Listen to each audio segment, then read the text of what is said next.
Hello and welcome back to another episode of Art with Mr. Malik. I'm your host, Mr. Malik. So today on today's episode, we are going to be doing something that was brought to my attention this week called art journaling, or just journaling in period. And so for me, I've been journaling for years. I have so many journals that I have been doing over the years.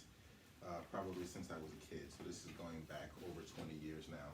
And so art journaling for me has been a great experience of documenting and just keeping track of where I am, what's going on with me, how I feel, what I think at the time, anything. It could just be me putting down random thoughts, doing some random sketches. It started off as me just wanting to just get my feelings out of my head. I feel like it was a lot going on, and so I just wanted to just kind of just clear my mind and focus on myself and what I was thinking, what I was feeling, what I was going through at the time. And so I started keeping a documentation and a journal of it, and it just kind of got out of hand a little bit in a good way. So you want to see? Check it out. Come on down. Let's take a look. So let's go back to, maybe the first journal I started. I even had to tape the back of it because it got so old. I started back in high school.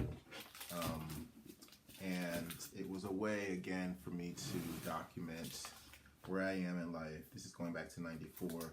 Going back to where I am in life, what I was thinking, just writing down random stuff.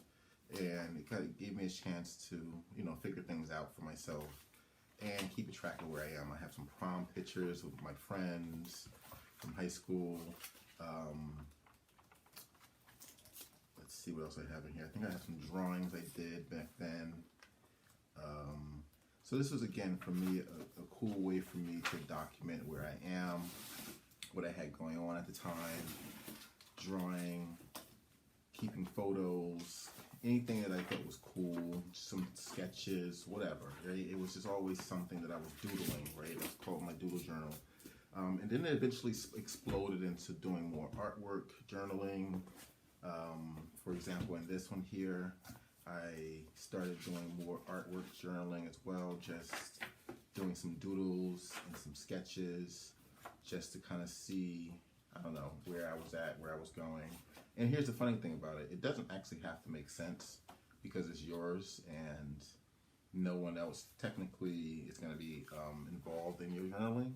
So you don't really have to make it make sense for anybody but yourself. So today, if it makes sense, great. If it doesn't make sense tomorrow, then who cares, because it's yours. One of the benefits I feel about specifically having a physical book is that I can keep it forever, number one, and I've been carrying these around with me my entire life, as opposed to a digital one, which for me it's has its pros and cons as well. But for me, I've always liked the physical book. That way I won't lose it, like you might lose your phone, or it doesn't accidentally get erased. And plus, for me, this is more of a project where I actually have to come in and organize it. I take things in, I write things down, and I kind of keep things in whatever moment that this book contains in my life. And then once the book ends, then that moment is over. So then I kind of move on to another book and maybe start a different theme, start a different idea. And by the time I go from the beginning to the end of a book, you're a different person. You've grown, you've aged, you've experienced different things in life. Here's a smaller one that I just kind of just use for words. Notice that some of my books have lines in them, some of them don't. Some of them I finished all the way, some of them I didn't. That was the other part about that's the other thing about it. Sometimes you can document your world by not writing anything. Then when you go back into that particular book, it'll remind you where you were and why you might not have written anything, or what was going on in your world at the time. And again, this is very specific and central to where you are. Oh, so here's a book I did. I started off with writing on random scraps of paper, but then I didn't like that, so I taped it into this book. Another thing you can do, more writings, more random drawings,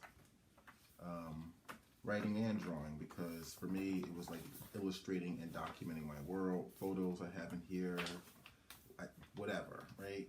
I'm literally just putting random thoughts in just because.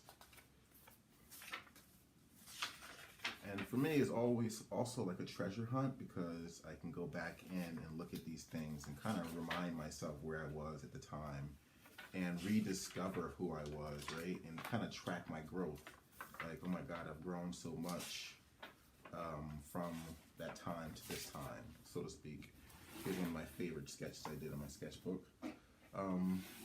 So yeah, like I was saying, it tracks your growth. You can always look back and kind of get a laugh to see where you are. And there's different things. So you can also keep a journal for you, not necessarily yourself. So if you're a parent of a new kid, you can always keep a journal or a scrapbook to give to your kid when they become an adult and kind of journal their childhood. That's an awesome example. You can journal, you can keep a family scrapbook. Here's a picture of my grandmother who passed away. You can do a family scrapbook, so that way these things become gifts later on to someone else. So it doesn't necessarily have to be like a personal journal for yourself. It could also be a journal that you have for a specific topic, right? So for example, this one here, it started off as a business journal. So I have like some business notes. Then it went to a sketch journal, me documenting kind of like where I was and at the time. So I kind of started sketching, and I even wrote like the locations and the dates, just so that I could keep track in between my notes taking.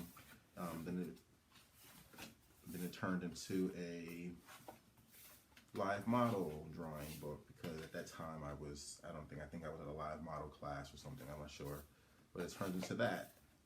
Yeah, to live model class. And the perfect example of it is when I just told you I don't know where I was, and I just left a note for myself. So now that reminds me of where I was and what I was doing. Here's me going to Memphis, Tennessee, and some notes of where I was and what I was doing there. Here I am at the beach. This is me in Jamaica. So you can also do a travel journal for yourself.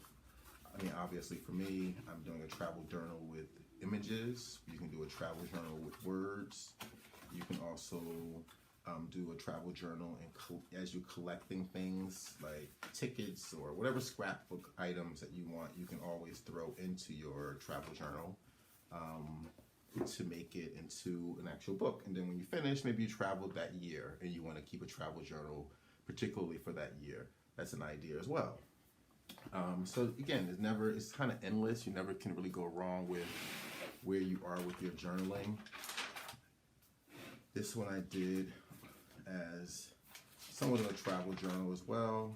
Wherever I went, I just kind of took some still life images of different things that I was doing in that particular area.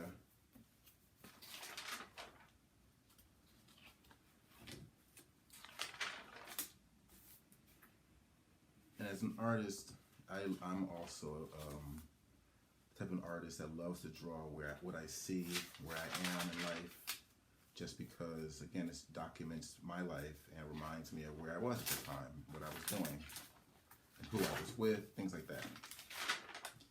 So the fun part is for you to decide on what your topic is going to be, what your purpose for your journal is going to be.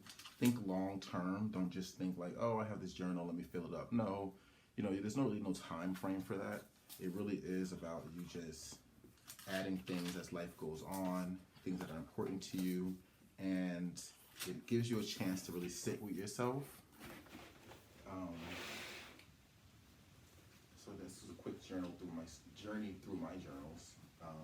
So as I was saying, it gives you a quick chance to sit with yourself, to really dive into yourself, and to set some time, either throughout the day, the week, the month, however often you want to write in your journal. It really sets your intentions and makes what you're doing purposeful towards yourself, right? And you're worth it because, life gets busy and there's so much going on in life that we tend to put ourselves at the back of the line when it's time to get things done. And journaling for me is a chance to really set some time aside for yourself and to be with that topic that you've chosen to journal about.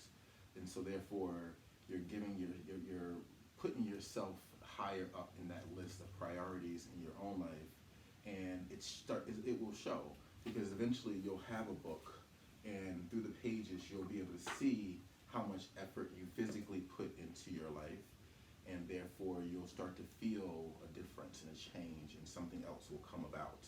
And that's going to be different for everybody, so I can't tell you exactly what that is for you, but that's the discovery part. So I welcome you and challenge you to discover yourself through your own art journaling and to see what you can find. So until the next episode of Art with Mr. Malik, I bid you well. Don't forget to leave any comments, photos, or you can also email any pictures that you've done of artwork, or just to keep the discussion going. Please comment in the comment section, and I'll see you next time. Thanks for stopping by.